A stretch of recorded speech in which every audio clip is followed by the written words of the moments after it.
হরে কৃষ্ণ, রাধে রাধে। 15 না 16ই আগস্ট জন্মাষ্টমী কবে? পুজোর শুভ সময় কখন এবং শেষ কখন? জন্মাষ্টমীর ইতিহাস কি এবং কৃষ্ণের জন্ম কেন পালন করা হয়? তো বন্ধুরা, কেমন আছেন? আশা করি ভালো আছেন। ভোলেনাথ সকলকে ভালো রাখুক।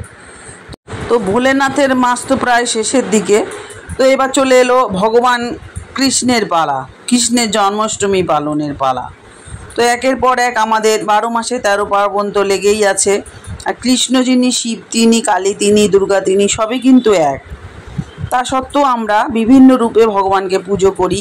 তো যাই হোক, জন্মাষ্টমী কখন পড়েছে, জন্মাষ্টমীর পিছনে ইতিহাস কি, সবটাই বলবো। তার আগে বলবো, নতুন হয়ে থাকলে অবশ্যই আমার চ্যানেলটা সাবস্ক্রিপশন করে পাশে থাকুন, সকলের সাথে শেয়ার করুন, লাইক ও কমেন্ট করুন, আর বলবো অল বাটনে প্রেস করে রাখুন, তাহলে আমি ভিডিও দিলেই আপনারা সঙ্গে সঙ্গে পেয়ে যাবেন। তো চলুন আগে জেনে নিই জন্মাষ্টমী কবে কখন।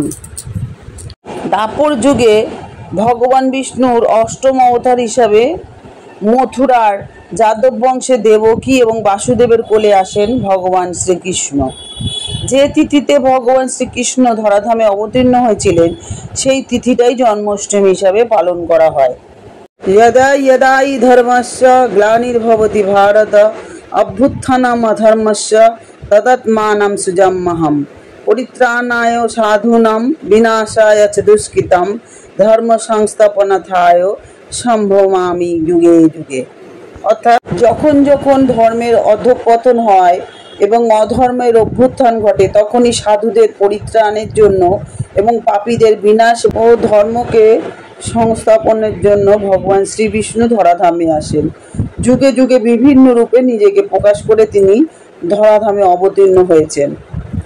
দ্বাপর যুগে ভগবান বিষ্ণুর অষ্টম অবতার হিসেবে মথুরায় যাদব বংশে দেবকী এবং বাসুদেবের কোলে আসেন ভগবান শ্রীকৃষ্ণ। ভগবান শ্রীকৃষ্ণকে ভগবান শ্রী বিষ্ণুর পূর্ণ অবতার রূপে গণ্য করা হয়। যে তিথিতে ভগবান শ্রীকৃষ্ণ ধরাধামে অবতীর্ণ হয়েছিলেন, সেই তিথিটাই কিন্তু জন্মাষ্টমী হিসাবে আমরা পালন করি। আর জন্মাষ্টমী সকল হিন্দুদের কাছে খুবই একটি পুণ্যের তিথি এবং পবিত্র। এই তিথিতে শ্রীকৃষ্ণের আরাধনা করলে বিষ্ণুর আশীর্বাদ পাওয়া যায়। আগামী 16ই আগস্ট শনিবার শ্রীকৃষ্ণের শুভ জন্মাষ্টমী এবং জন্মতিথি। বাংলার 30শে শ্রাবণ শুক্রবার আর 15ই আগস্ট শুক্রবার রাত 11টা 51 শুরু হচ্ছে জন্মাষ্টমী, আর শেষ হবে 31শে শ্রাবণ শনিবার, ইংরেজিতে 16ই আগস্ট শনিবার, সময় রাত 9টা 35। এই দেখবেন 12টা বাজলে পরে অনেকেই কিন্তু এই শঙ্খ বাজায় কৃষ্ণের জন্মের সময়। আমাদের ছোটবেলায় আমাদের মা 12টার সময় শঙ্খ বাজাতো এবং আমাদেরকেও বলেছে তোরাও বাজাবি। অনেকেই বাজায়, শুনতে পাবেন। তবে এখন অতটা এগুলো চল নেই, এগুলো এখন সবাই বলে ব্যাকডেটেড আর কি। কিন্তু এগুলো আমাদের রিচুয়াল, এগুলো আমাদের চলে আসছে, আমাদের রক্তে মিশে আছে। কম বেশি এখনও আমাদের মতো মানুষরা আছে যারা এগুলো মানে। যাই হোক, সেটা যার যার ধর্ম, যার যার বিশ্বাস, তার কাছে। সারা ভারত জুড়েই কিন্তু শ্রদ্ধার সাথে পালন করা হয় এই জন্মাষ্টমী উৎসব। ভগবান বিষ্ণুর অষ্টম অবতার কৃষ্ণের জন্মদিবস এদিন, এবং হিন্দু পুরাণ অনুসারে দেবকীর ভাই রাজা কংসের অত্যাচারী শাসনের অধীনে মথুরার কারাগারে দেবকী এবং বাসুদেবের ঘরে কৃষ্ণের জন্ম হয়েছিল। কৃষ্ণের জন্ম তাৎপর্য, কারণ এটি মন্দের ওপরে শুভর বিজয় এবং ধর্মকে পুনরুদ্ধার করার প্রতীক। এই দিনটি জন্মাষ্টমী, কৃষ্ণাষ্টমী, গোকুলাষ্টমী, অষ্টমী, রোহিণী, শ্রীকৃষ্ণ জয়ন্তী, শ্রী জয়ন্তী নামেও পরিচিত।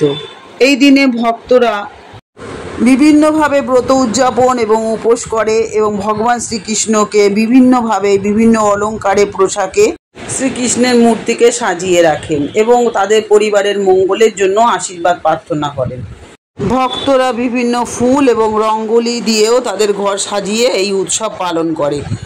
বিভিন্ন মন্দিরগুলোতে ভোর হওয়ার সঙ্গে সঙ্গে উৎসব শুরু হয়ে যায় এবং মধ্যরাত পর্যন্ত চলে এই উৎসব। যে সময় শ্রীকৃষ্ণের জন্ম হয়েছিল ওই টাইম অবধি। এছাড়াও ভক্তরা ওই দিন নাম, গান, কীর্তন, জপ, ভগবানের কথা দিয়ে ওই দিনটি সুন্দর করে পালন করে সবাই। আপনারা জানেনই শ্রীকৃষ্ণের জন্মোৎসবে কীর্তন, নাম গান, ভগবানের কথা এগুলো তো হয়, কম বেশি শহরে কমই হয়, এগুলো গ্রামের দিকে বেশি হয়, আমাদের এখানে আমরা কমই দেখি। তবে হয় কিছু কিছু মন্দিরে এগুলো দেখতে পাই এখনও। ভগবানের কথা যতই শুনি একই কথা আবারও শুনতে ভালো লাগে। এত সুন্দর করে ওনারা বলেন আর এত সুন্দর করে পালা গান করেন, বেশ ভালো লাগে শুনতে। কিন্তু না, আপনারা যারা শুনেছেন দেখেন নিশ্চয়ই ভালো লাগে। ভগবানের কথা মানেই মধুর কথা, কার না ভালো লাগে বলুন? তো ভগবানের তো জন্ম হয়েছে আমরা জানি, কিন্তু জন্মের পেছনে যে গল্প কাহিনীটা আছে সেটাই আমি এখন শেয়ার করি। বিশ্বাস অনুসারে রানী দেবকীর ভাই কংস একটি ভবিষ্যৎবাণী শুনেছিলেন যে দেবকীর গর্ভের অষ্টম পুত্র তার মৃত্যুর কারণ হবে। এই কথা শুনে কংস দেবকী এবং তার স্বামী বাসুদেব উভয়কেই কারাগারে নিক্ষেপ করে বিয়ের পরে, এবং রাজা বাসুদেব কৃষ্ণকে মাথার উপরে একটি ঝুড়িতে করে নিয়ে যমুনা নদী পার হন এবং বৃন্দাবনে তার বন্ধু যশোদা ও নন্দের তত্ত্বাবধানে রেখে আসেন কৃষ্ণকে।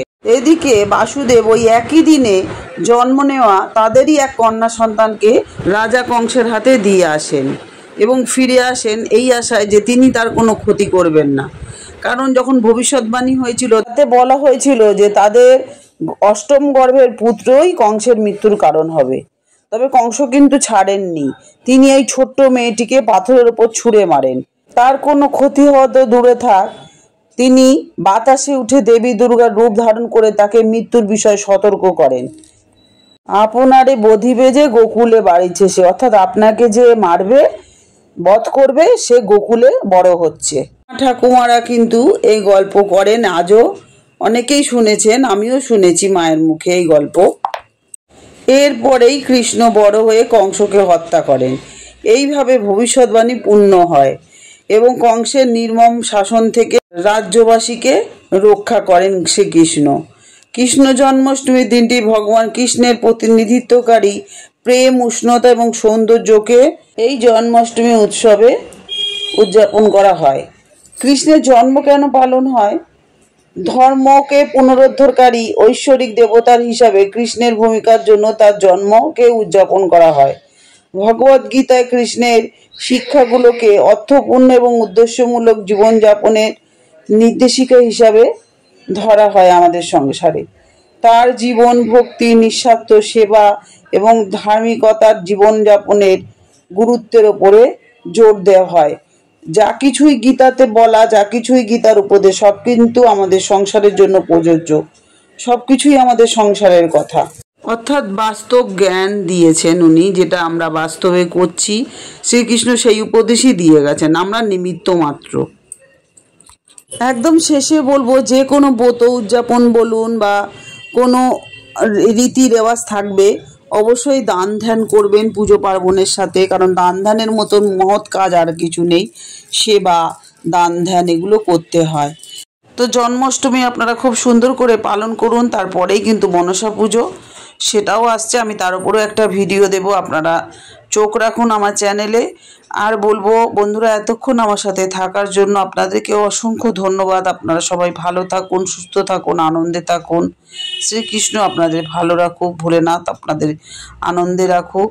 এই বলে আজকের ভিডিও শেষ করি। আবার দেখা হচ্ছে নতুন আর একটা ভিডিও নিয়ে। হে কৃষ্ণ করুণা সিন্ধু দীনবন্ধু জগৎপতে গোপীশ গোপিকাকান্ত রাধাকান্ত নমস্তুতে। ওম নমঃ শিবায়, ওম নমঃ শিবায়, ওম ক্লীম কৃষ্ণায় নমঃ, ওম ক্লীম কৃষ্ণায় নমঃ, ওম ক্লীম কৃষ্ণায় নমঃ।